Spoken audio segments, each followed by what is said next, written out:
Howdy folks, Spencer here, and today I want to take a look at the Federation Command Carrier bundle that is launching on PC on October 27th. This bundle includes the following: the Senneca Command Carrier, which will unlock both the support Runabout Hangar pets and the new Valkyrie Fighter Squadron Hangar pets. And then we also have the Valdres Command Strikewing Escort, which will only unlock the Valkyrie Fighter Squadron Hangar pets. The bundle also includes 4 starship slots, 4 T6X tokens, and 2 fleet ship modules. The cost of the bundle is 7,000 Zen or $70, but will launch with a 25% discount, knocking it down to 5,250 Zen, so basically $52.50. Now, it's important to note that this is only a 25% off sale, and Cryptic does like to run 35% discounts on these bundles every couple months, so if you're someone looking to save a little bit of money, do know that if you're patient, you can get this bundle for $7 cheaper during a 35% off sale, but you're going to have to wait a few months for that to happen. If you do not want to buy the bundle, you'll be able to buy the ships on their own for 3,000 Zen apiece, but there will also be a 20% discount on all star ships in the C store when these launch, which means that if you only want, say, the Norway or the Valdres here, if you just want the Valdres, you could get it for 2,400 Zen during the initial launch period. And honestly, I think most of you are going to do that because I'll talk about the Senneca here in a minute, but it is such a weak ship. And of course, these ships have fleet versions, so if you own the C-Store version of them, then the cost of the fleet one will be reduced from 5 fleet ship modules down to 1. But there is something important to note here when it comes to the hangar pets both the ships unlock.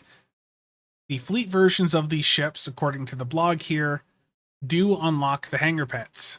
So if you are only interested in these new hangar pets, I can scroll down here. You can see that the support runabouts they're putting in, if you own the fleet Hiawatha, your character would be able to buy these pets.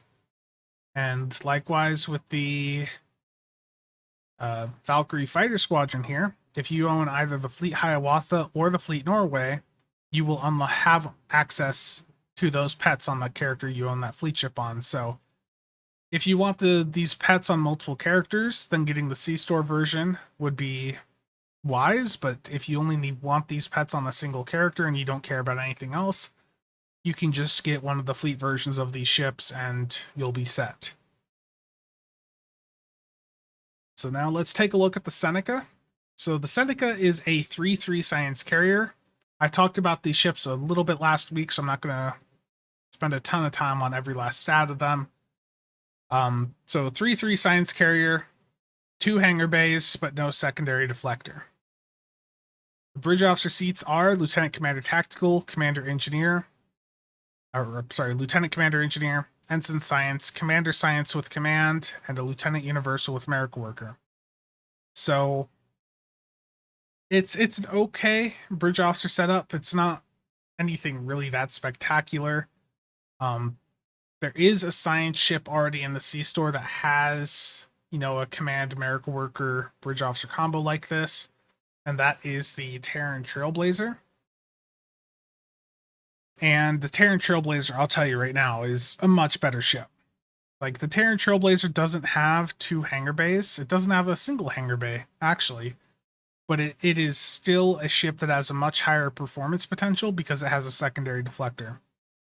So an issue we have with ships like this Senneca or the Hiawatha, the fleet version, is that they do not get a secondary deflector. And when you look at some of the other science ships that have released over the years, I want to talk about science dreadnoughts. Science dreadnoughts have a secondary deflector, they have a hangar bay, and they have a 4-3 weapon setup. So basically, when you compare any of these science carriers to these science dreadnoughts, the science dreadnoughts lose 1 hangar bay, but they gain the secondary deflector and an extra weapon. The support or the science carriers like this, losing a weapon and the secondary deflector to get the second hangar bay slot is just it's really bad. Like, the secondary deflector adds a significant chunk of damage for a science build. I've seen secondary deflectors do 2 to 300k for people before. And hangar bays typically only do, at best, like 40 to 50k per hangar bay. So you're trading a weapon and your secondary deflector that is basically equivalent to 4 to 5 hangar bays worth of damage to gain this extra hangar bay. And until Cryptic realizes that this is a bad decision, I can't in any good conscience recommend these science carriers because they're just so underpowered. So if Cryptic ever puts a secondary deflector on this thing, then it'll be a solid, a solid ship. But without a secondary deflector, it is a hard pass for me because the ship itself it's just too weak without that sec def. Now, the console on this ship is the non-baryonic buffer field, passives on it for aux power and damage resistance for hazards and damage over time effects. The clicky on it is going to convert any large incoming hits to you or nearby allies into a dot that will deal a total of half the damage. So if you have a hit coming in at you that, let's say, does 100k, this console, while active, would convert that 100k into a dot that does 10% of the damage every second for 5 seconds. So it's cutting the damage you receive in half and making it a damage over time.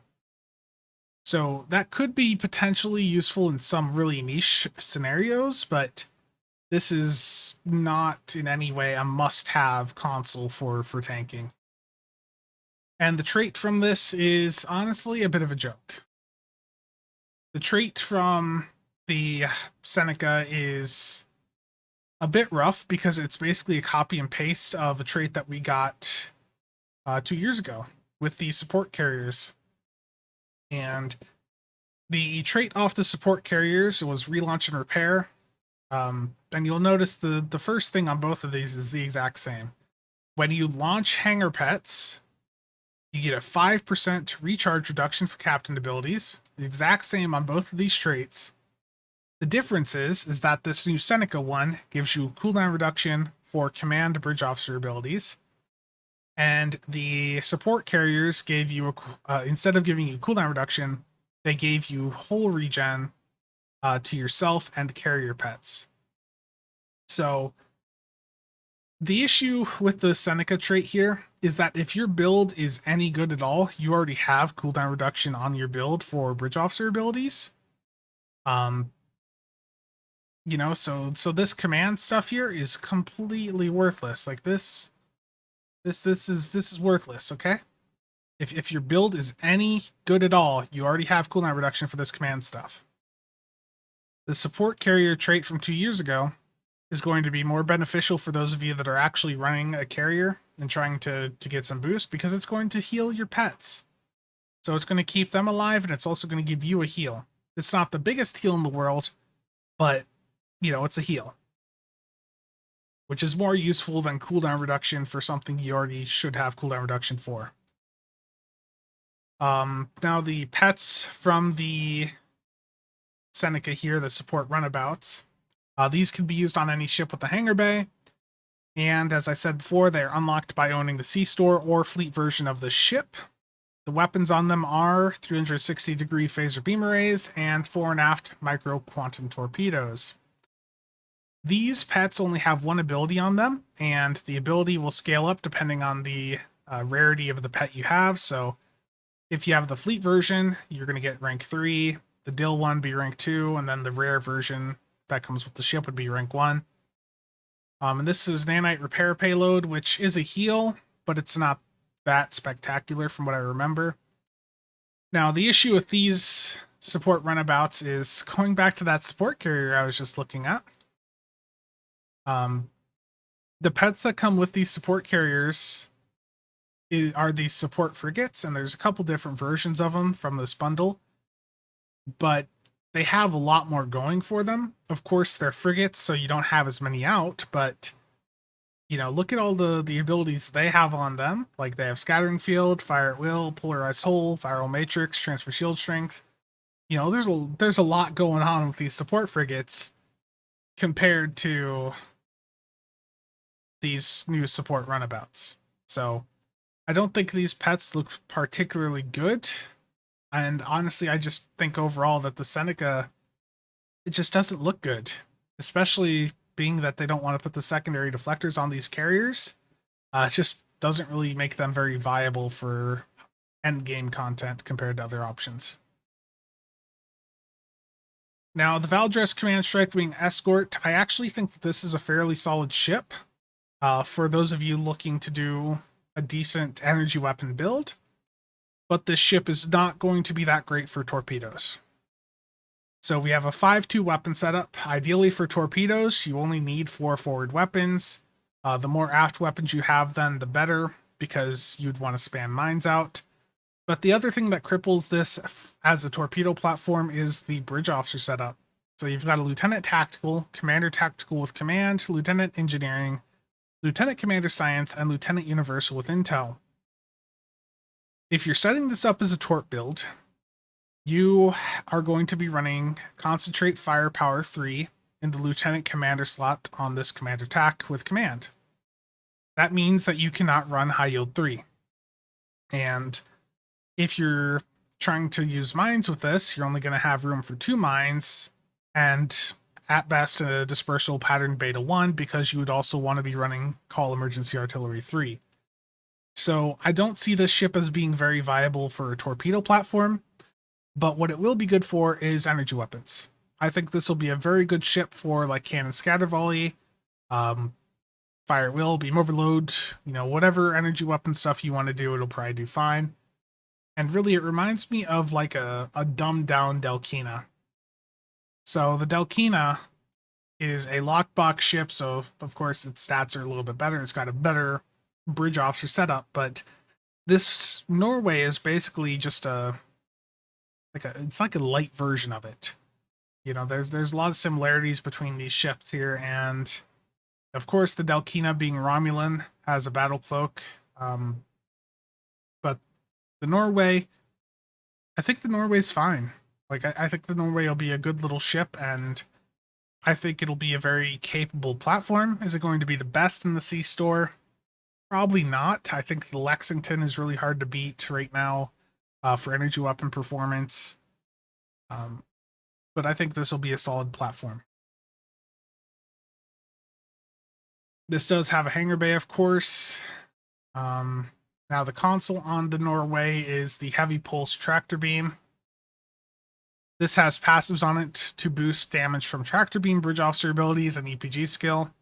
The clicky on it is that you will pull in a foe and then push them into another foe for kinetic damage.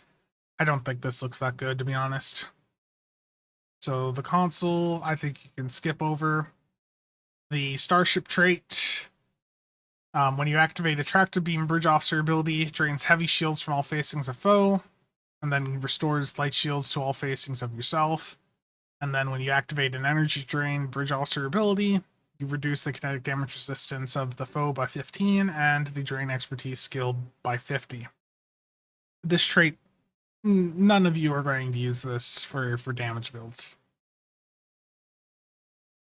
Then we have the experimental weapon, Mjolnir. I can never pronounce this thing. It's the same name as Thor's hammer. But this does heavy electrical damage to the primary target and up to 3 secondary targets within 2 kilometers. Might be a good experimental weapon. We'll have to wait and see. Valkyrie fighter squadrons have phaser pulse cannons and photon torpedoes. And the higher ranks of these pets will give you higher ranks of high yield and spread for the torpedoes on these pets. The issue I see with these pets is that they are incompatible with the torpedo build. So for those of you not familiar with the mechanics of how torpedo builds work, Concentrate Firepower is a core ability to torpedo builds, and it's a mark on target. So in any high-end runs where you have a torp build, you don't have any pets in the map that have torpedoes or any other players with torps, ideally. The idea is that if the players or the pets have torps, then they can steal those concentrate firepower procs from the DPS torp user by hitting the target that the DPS player is hitting. So these pets are just incompatible with the current mechanics of torpedo builds because of how concentrate firepower works and the fact that pets can take concentrate firepower procs from you. So, these pets will probably perform quite well on a standard build that's running like energy weapons, but on a torpedo build, these are basically just going to cripple your DPS. So do not run these pets with the torpedo build. It will just be a frustrating experience, but I think the performance will probably be fine on like an energy weapon build. Especially if you have superior area denial, because these pulse cannons will be boosted quite heavily by that. And I think that's everything with the bundles. So if you have any thoughts or questions, feel free to leave them down below. Will I get the bundle?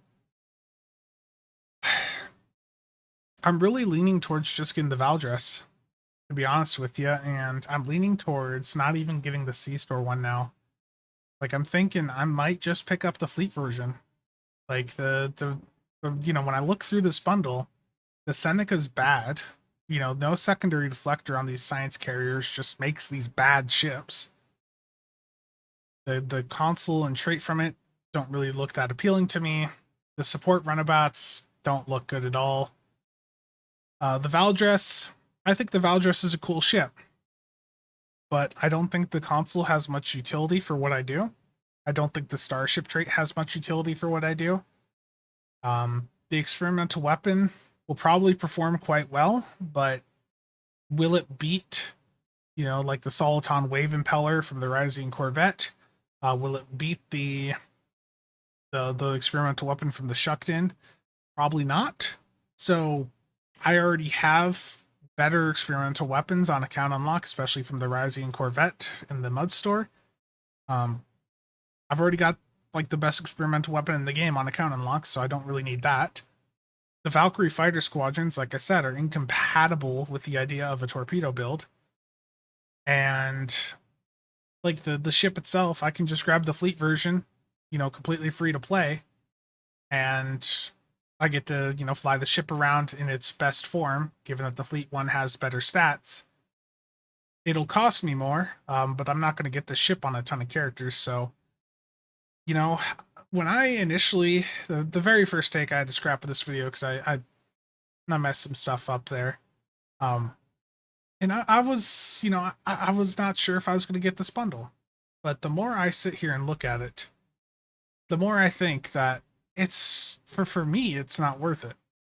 If I was to get anything here, I'd probably get the Valdres, in the C-Store, just so I can have that as an account unlock without needing, if I like the ship, I don't have to spend a ton for it on a ton of characters with the fleet one. But I don't think I need the Valkyrie pets on account unlock. I think I already have some good Hangar pets, especially from the Drock. Those Elite Alliance pets are really good. I could just get the fleet version and I get, I get a really good ship out of this without putting any money in. So the more I think about it, the more I think I'm just getting the fleet one. I'm going to completely skip the Senneca because I think it's bad. And yeah, I think the Norway, I could just get that, like I said, getting the fleet one. And that'll also get me the Valkyrie pets to see if I even like them or not. So let me know what you're going to do. Let me know what you think of the bundle. Are you going to pick up the Norway, the Senneca, or the entire bundle?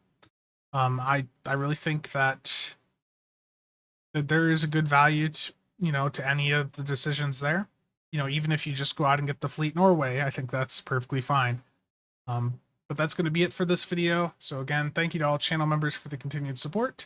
Like I said, let me know what you guys think down below, and let me know which, if you're actually going to go out and pick up this bundle, one of the specific ships, or if you're just going to get a fleet version, or if you're going to skip over it. I'd be curious to know, because if there is enough demand for like coverage on the Norway, I might consider picking it up for a proper review. But if there isn't, then I'll just grab the fleet one and call it a day. That's going to be it for me today. Thank you for watching. See you guys next time.